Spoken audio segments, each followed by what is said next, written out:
Une nouvelle qui réchauffe le cœur des travailleurs du secteur privé. Les salaires seront revalorisés dès le 1er janvier 2020, une augmentation de 5 à 8%. Une économie à reculons. Des députés de l'opposition évoquent les mauvaises performances du pays et relancent le débat sur la création d'une monnaie autre que le franc CFA. Le ministre de l'économie, du plan et de la coopération a essayé de défendre les politiques du gouvernement.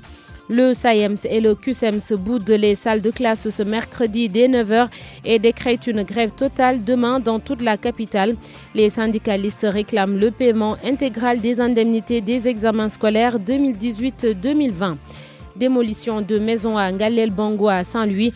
Les autorités administratives ont entamé la deuxième phase de déguerpissement des personnes installées sur ce site appartenant à l'État. Les concernés parlent d'expropriation.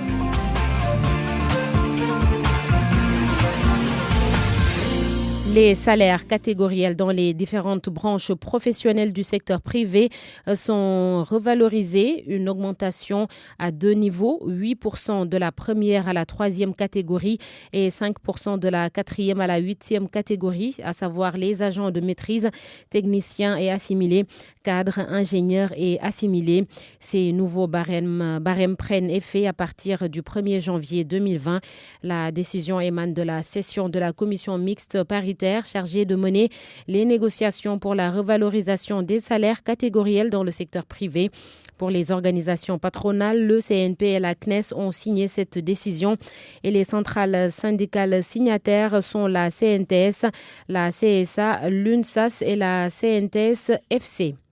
Le débat sur l'abandon ou non du franc CFA remis sur la table du gouvernement. Les députés Ousmane Sonko et Mamadou Lamine Diallo prônent la création d'une nouvelle monnaie pour espérer redresser l'économie du pays. Une proposition jugée archaïque par la majorité. Le ministre de l'économie, du plan et de la coopération a essayé, tant bien que mal, de défendre le franc CFA. Amadou Hott était à l'Assemblée nationale pour le vote de son budget programme. Oumar Mbow. À l'unanimité, les députés de l'opposition tirent sur ce qu'ils appellent une économie qui marche à pas de caméléon.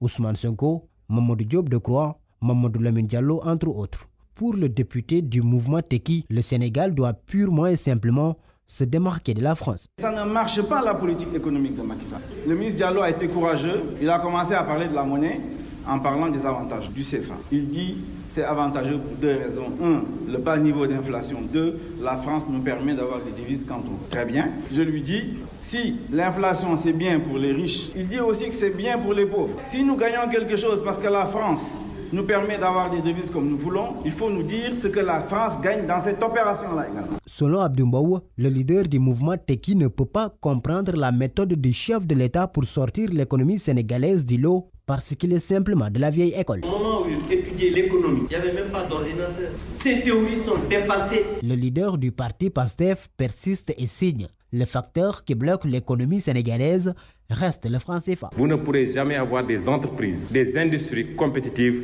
à l'export avec le franc CFA. Il n'y a pas de monnaie plus rentable que le franc CFA. Réponse du ministre de l'économie, du plan et de la coopération. Pour Amadou Hott, la France est un bon partenaire. Avec la monnaie que nous avons, un taux de rentabilité interne, par exemple dans les projets d'infrastructure, même 15%, 12%, l'entrepreneur il est satisfait de cette rentabilité. La France, c'est un partenaire extrêmement important.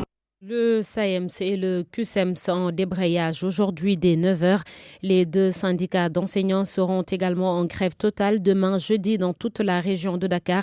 Ils réclament le paiement des indemnités des examens scolaires 2018-2019. Amadouba, coordonnateur de la section CUSEMS de Guédiawaye, est avec Salif Sow. Donc le mouvement va se poursuivre avec les 4 sections du CUSEMS de Dakar, à savoir Dakar, Guédiawaye, Pikine, Rufisque et du SAEMS de Pikine et Guédiawaye. Le mercredi et le jeudi, nous allons également pour raison. Nous tenons à préciser que jusqu'à aujourd'hui, le gouvernement de Macky Sall n'a pas honoré ses engagements en ce qui concerne les examens du BFM et du baccalauréat. Raison pour laquelle, mercredi, nous allons donc arrêter les cours à 9h et le jeudi, nous allons faire dans la région de Dakar pour les mêmes causes, c'est-à-dire que le non-paiement des indemnités du baccalauréat et du BFM. Et cela également montre encore une fois que le gouvernement, malheureusement, et de mauvaise foi.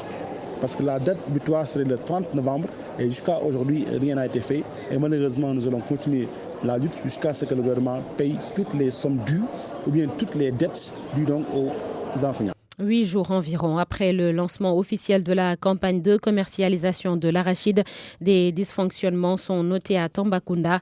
Des producteurs et des opérateurs privés stockeurs n'ont pas accès au financement et chaque année, c'est la même rengaine selon ces acteurs. Moussa Oumargué à Tambacounda. Une semaine après le lancement de la campagne de commercialisation de l'arachide, à Tambacounda, les producteurs et opérateurs sonnent l'alerte pour solliciter au plus vite la levée des fonds avant qu'il ne soit tard. Pape Bandediaye, le président régional des producteurs d'arachide. Je pourrais dire même inquiétante. À chaque année, nous sommes les derniers à être prêts pour démarrer notre campagne. On est en train de faire les points de collecte, de poissonner les bascules, de traiter les magasins. Mais le couac, c'est qu'on attend. La banque réagisse. On ne peut pas développer une agriculture or qu'il n'y a pas eu une banque qui est prête à accompagner les producteurs. La banque agricole qui est là, qui nous accompagne pendant plus de 15 ans, 20 ans, il faut que l'État fait un effort par rapport à cette institution. Parce que sinon, ce qui se déroule, les peu de graines qui sortent, le circuit informel. Et ça amène des difficultés. Si l'État ou les banques tardent à nous accompagner, le producteur va perdre faible. Et il y a eu des zones où la production est vraiment excellente. Nous demandons à l'État de faire des avances sur les semences que nous avons données durant ces campagnes en tant qu'opérateur. C'est la levée des fonds. Dans le département de Tambacounda, certains ambulants profitent de ces lenteurs pour aller collecter les graines auprès des cultivateurs dans les marchés hebdomadaires communément appelés louma, ce qui risque de peser lourdement sur les épaules des opérateurs et producteurs. Moussa Oumargué, Tambacounda, Radio Futur Média. RFM, partout. Il est 7h07. Le gouverneur de Saint-Louis a ordonné le démarrage des opérations de démolition de maisons à Ngalel-Bango. Une deuxième phase pour déloger les personnes installées sur ce site appartenant à l'État. Les populations concernées, en colère, se disent victimes de la future exploitation du gaz. Mohamed Nabissilla. La deuxième phase de l'opération de démolition des maisons situées sur le site de l'ancienne piste de l'aéroport de Saint-Louis entre Ngalel et Bango se poursuit avec des familles désemparées. Ibrahim Fall, porte-parole du collectif de Ngalel Nord Extension, Bango Sud. Des forces de sécurité quadrillent la zone avec des engins pour entamer une seconde démolition. Il s'agit de démolition de maisons bien habitées. Ils ont emporté la plupart donc des clôtures de ces maisons-là. Leurs propriétaires sont à l'intérieur. Les riverains se désolent de la situation et parlent de spoliation de leurs terres à cause de la future exploitation du pétrole et du gaz. Saint-Louis a changé de visage avec la découverte des gisements de gaz et de pétrole. Les multinationales sont à nos portes. Il faut tout pour que nos autorités administratives et municipales leur trouvent des zones pour accueillir donc ces multinationales-là. Tous les moyens sont bons maintenant pour spolier les terres habitées par d'honnêtes citoyens. Ces démolitions sont faites sans aucune décision de justice également, je le répète. Ces populations ne savent plus à quel sein se vouer, raison pour laquelle ils appellent les leaders d'opinion et les autorités à trouver une solution avant que l'irréparable ne se produise. Restons dans le nord du pays. Les maladies tropicales négligées et leur lourd bilan à Richard-Toll. La situation est devenue préoccupante. Le centre de santé, aux côtés du programme de santé dénommé ECOS, Environnement, Santé et Société, engage la lutte. Des plans d'action sont annoncés pour mieux sensibiliser à travers des campagnes de communication de masse. Richard-Toll, Mamadou Diagne. Le centre de santé de Richard-Toll s'engage à lutter contre les maladies tropicales négligées. Ces maladies, comme la bilharziose, sont en train de faire des ravages dans la ville sucrière, selon le médecin-chef du centre de santé Koumbondo Fendiouf. Et cela s'explique, selon lui, par l'environnement et certains comportements de la population. Pour lutter contre ces MTN, il faut souvent l'appui des partenaires stratégiques pour dérouler les stratégies de lutte. Donc, ces stratégies de lutte, comme je l'ai dit tout à l'heure, c'est des campagnes de traitement de masse qui, pour le cas de Richard-Toll, ciblent souvent les enfants d'âge scolaire, 5-14 ans. Et chaque année, année, on organise des campagnes de traitement de masse pour ces enfants d'âge scolaire qui ciblent la bilharziose et les géohelminthias. Ce qui explique que la présence de ces deux maladies, c'est un peu l'environnement, mais aussi c'est certains comportements qui favorisent la transmission de ces maladies. Venu prêter main forte au centre de santé dans sa lutte contre ces maladies, le coordonnateur du programme de santé Écosse, Dr Muntagadia, déroule un plan d'action. C'est un plan de plaidoyer qui vise donc à mettre sur la ligne de lutte contre ces maladies-là les responsables des collectivités territoriales, notamment les maires, mais aussi les autorités locales comme les préfets, les sous-préfets, mais aussi les organisations communautaires de base et tous les leaders communautaires. Il y a un premier atelier qui est destiné à cette cible-là, mais il y aura d'autres séries d'ateliers au niveau décentralisé pour toucher le maximum d'acteurs communautaires. Ce plan d'action de 3 mois va concerner 10 communes du Sénégal, 6 dans la région de Dakar, 2 à Saint-Louis et à Kaolack. Mamadou Diagne, Richard Toll, Radio Futur Média. Merci Mamadou Diagne, 7h passées de 11 minutes et c'est tout pour ce journal Babacar. Merci Sorana Natambay. On enchaîne avec les titres sport. Cher Tidiane Diagne. Football, Ligue européenne des clubs champions. 4 Sénégalais vont prendre part au 8e de finale. Il s'agit de Kalidou Koulibaly avec Naples, Sadio Mané avec Liverpool, Moussa Wagué avec l'FC Barcelone et Idrissa Gana Gueye avec le Paris Saint-Germain. Gana Gueye qui ne jouera pas ce soir lors du match contre les Turcs de Galatasaray. Basketball, le tournoi de montée en première division. Export et CMT de Ziguinchor, sacré champion de la D2. L'année prochaine, ces deux formations vont évoluer en première division. Babacar. Merci cher. Prochain journal des sports, 8h15 dans l'édition d'information d'Elage Ndiogoudienne. Bonjour Baïsidi Mbaye. Bonjour Babacar. À tout à l'heure pour votre chronique du mercredi. RFM Matin, notre invité à 7h40, Abdoulaziz Diop, le président de la commission communication du Comité national ITIE, l'initiative pour la transparence dans les industries extractives.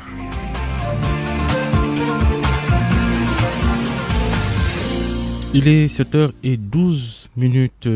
Bienvenue à Nathalie Diop, c'est pour la chronique culture de ce jeudi. Bonjour et bienvenue. Dakar Court, le festival international de films court-métrage bat son plein. 11 films sont en compétition officielle. Oumou Gagnan était à l'ouverture. C'est parti pour la 2e édition du Festival international de court-métrage de Dakar.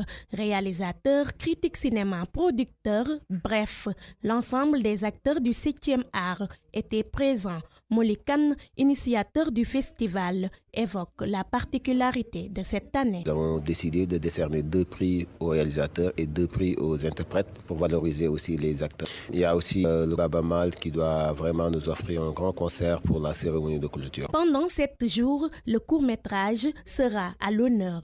Hugues Diaz, directeur de la cinématographie. Le monde du cinéma sénégalais, ce n'est pas que à partir des longs métrages. Angèle Diaban l'a montré, Khadija Toussou, Molikan ont tous été des cinéastes qui ont fait rayonner le genre court-métrage et, comme on dit, la porte d'entrée dans le cinéma. Une initiative saluée par le ministère de la Culture et de la Communication. Occasion pour la tutelle de revenir sur sa politique d'accompagner le secteur du cinéma. Daouda Faye, directeur de cabinet du ministre. Ça nous fait effectivement beaucoup de plaisir. D'ailleurs, en marge du séminaire intergouvernemental franco-sénégalais, le ministre de la Culture et de la Communication a signé une convention avec l'AFD pour la réalisation de faisabilité relative à la Cité du cinéma. 11 films courts-métrages sont en lice. 5 trophées seront attribués à l'issue du festival, d'après Euzone Palsi, présidente du jury. Théâtre La Marmite de Kokambala de l'auteur congolais Guy Menga va être présenté aujourd'hui au Théâtre national Daniel Sorano. Ce sera à 18h30. Hugues Serge est le directeur du Théâtre national de la République démocratique du Congo. Le Sénégal, c'est déjà un pays que je connais, où je suis venu déjà plusieurs fois avec des créations et on a tourné dans plusieurs villes. Donc, sachant que je devrais passer par Dakar, j'ai demandé à Sorano si on pouvait me réserver une journée pour présenter la pièce La Marmite de Kokambala, qui est un texte de Guy Menga, auteur congolais. Et ce texte fait partie du patrimoine théâtral congolais, patrimoine classique. Il m'a tout de suite dit, mais tu es chez toi. Donc il m'a dit oui. Je précise, c'est l'entrée libre. C'est en fait mon cadeau pour les fêtes de fin d'année. C'est tout pour aujourd'hui. Rendez-vous demain. Merci Ndaté, à demain 7h15, bon début de journée à tous donc. Et c'est rectificatif, on est plutôt mercredi et non jeudi. Merci Colosse pour l'attention. Et puis cette information, un incendie qui s'est déclaré sur la VCN de Thiès, la voie de contournement nord, selon des témoins. Les pompiers sont attendus sur place. On y reviendra avec notre correspondant, Cheikh Anta Diop. RFM Matin, l'émission qui réveille le Sénégal. Et la chronique de Mbaye Sidi. Mbaye, vous nous parlez de développement, vous partez du Moyen-Âge pour analyser ce que l'Occident a pu jusque-là découvrir, construire, aménager et bâtir en passant par les croisades, les guerres coloniales. Vous faites le lien avec l'Afrique. Partout dans le monde, depuis la fin du Moyen-Âge et l'avènement du monde moderne, l'homme pense, réfléchit, découvre et fait reculer tous les horizons, les frontières du possible. Les progrès dans tous les domaines nouveaux semblent sans limite. L'Europe et l'ensemble du monde occidental bénéficiaires parce qu'héritiers de toutes les avancées réalisées et engrangées pendant les 1000 ans de Moyen-Âge chez eux, caracolent devant le reste de l'humanité. Le Moyen-Âge a en effet été une longue période d'incubation féconde dans tous les domaines qui génèrent les progrès actuels de la civilisation. 10 siècles d'avance, de construction, de réalisation, d'aménagement, d'invention, de guerre, y compris des guerres religieuses, baptisées croisades, et de victoires, de colonisation continentale. Un immense chantier planétaire qui a coûté des millions de vies humaines à travers toute la planète. C'était aussi cela, les grandes découvertes par les navigateurs européens au service de leurs États, espagnols, portugais, hollandais, anglais, français, pour citer la grande cohorte des Gerfaux. Nul ne peut ni ne doit cependant noter vite et passer rapidement, comme pour tourner la page. Il faut la lire jusqu'au bout. L'histoire du mauvais rêve qui un jour a transformé tout un continent en antichambre pour esclaves, corvéables et exportables jusqu'au bout du monde, par la technique du commerce triangulaire entre l'Europe, l'Amérique et l'Afrique. La réconciliation entre le monde occidental et l'Afrique, pour cette raison, devrait passer inéluctablement par les États généraux de la fin de l'esclavage. Il n'y sera pas question, bien sûr, de marchander les coûts en évaluant les dégâts. Dieu seul sait, comme disait l'autre, mais il reste toujours seul Dieu, dans son silence profond, profond, profond. C'est lui qui a créé le meilleur et le pire, un couple d'antithèses liés et inséparables à jamais, se prolongeant par le paradis et l'enfer. La chronique de Mbaye Sidi. Merci. RFM Matin, 7h et bientôt 19 minutes. La revue de presse, Georges Détidiop, c'est plutôt une bonne nouvelle, cette augmentation des salaires dans le privé. Oui, selon le quotidien, les syndicalistes et le patronat sont parvenus à un accord pour l'augmentation des salaires à partir du 1er janvier prochain. Des hausses qui varient entre 5 et 8%. Dans la foulée, note mon confrère, la convention collective interprofessionnelle a été réformée et va entrer aussi en vigueur dans sa version nouvelle à la même date. Ainsi, le quotidien parle de cadeaux de fin d'année du du patronat. Pour autant, les consommateurs vont faire les frais de la hausse du prix de l'électricité. Mais Alioune Sané de Nyolank dit dans le quotidien être convaincu que l'État peut revenir sur sa décision face à un peuple déterminé. Le collectif Nyolank compte marcher vendredi prochain de la place de la Nation à la RTS. Seulement, si l'on se fie à Tribune, le collectif est habité par la hantise de l'inaction des Sénégalais. Selon le journal, la question qui se pose avec acuité reste et demeure la réussite du pari de la mobilisation qui hante donc les organisateurs pour de nombreuses raisons. Nyolank marche aussi pour la libération de Guy Marius Sagna et compagnie. Ils ont arrêté hier la grève de la faim qu'ils avaient entamée depuis leur garde à vue. Source A souligne qu'il n'a pas été facile de leur faire arrêter la diète. C'est depuis vendredi que Maître Moussa Sarr a entrepris dans la plus grande discrétion les négociations avec les désormais ex-grévistes de la faim pour les convaincre à surseoir à leur diète. Et ce n'est qu'hier que Moussa Sarr a finalement décroché l'accord final auprès de Guy Marius et compagnie. Pour autant, indique Source A, si les 6 sont dans une extrême fragilité, la situation demeure très préoccupante pour les malades Malik Biaye et Pape Abdoulaye Touré qui a piqué 2 crises il y a quelques jours. L'affaire Guy Marius Sagna et le limogeage du commissaire Ndour. L'Observateur en parle dans sa livraison du jour et rapporte comment le sort du commissaire Ndour a été scellé et quels sont les griefs et manquements déplorés. L'Observateur, dans un autre registre, révèle que l'État a retiré d'urgence un médicament dangereux, le Norogil. Une décision prise en catimini sujette à interrogation. Le médicament présente un défaut de qualité majeur. Les éclairages d'un toxicologue et du directeur de la pharmacie et du médicament à la page 4 du journal L'Observateur. Toujours dans l'Obs et à la une, 250 familles de policiers en détresse au camp Sékoumbalo de Dakar. Cela fait suite à la décision de la direction du groupement mobile d'intervention de déloger tous les policiers ne servant pas sous ses ordres. Ils ont 3 mois pour s'exécuter. Le chef du bureau des relations publiques de la police précise dans l'Observateur que la note a été signée depuis novembre et le GMI a recruté de nouveaux éléments qui doivent rejoindre les logements. Selon lui, la notification ne concerne que les policiers qui ne sont pas des éléments du GMI. Sidi Anta Touré confie par ailleurs à l'Observateur qu'à son niveau, il n'est pas au courant d'une quelconque transaction entre l'État et les Chinois concernant le camp Sékoumbalo. Et ce dossier à lire dans le journal ce dossier sur les réfugiés mauritaniens, les difficultés auxquelles ils sont confrontés, fraude, difficile accès aux documents administratifs, un sentiment d'abandon, entre autres. Le supplice des Mauritaniens, des réfugiés mauritaniens, c'est aux pages 7 et 8 du quotidien LAS. Et l'on jette un coup d'œil dans le journal Les Échos. Il est question du Haut Conseil des collectivités territoriales. Aminata Mbengue et compagnie sanctifie Tanor. C'est le titre qui barre la une du journal. Il est dépeint comme un grand homme, une icône qui a laissé son empreinte dans les esprits. Maître Ousmane Seye déclare, après la perte du pouvoir, il a symbolisé l'opposition responsable et républicaine.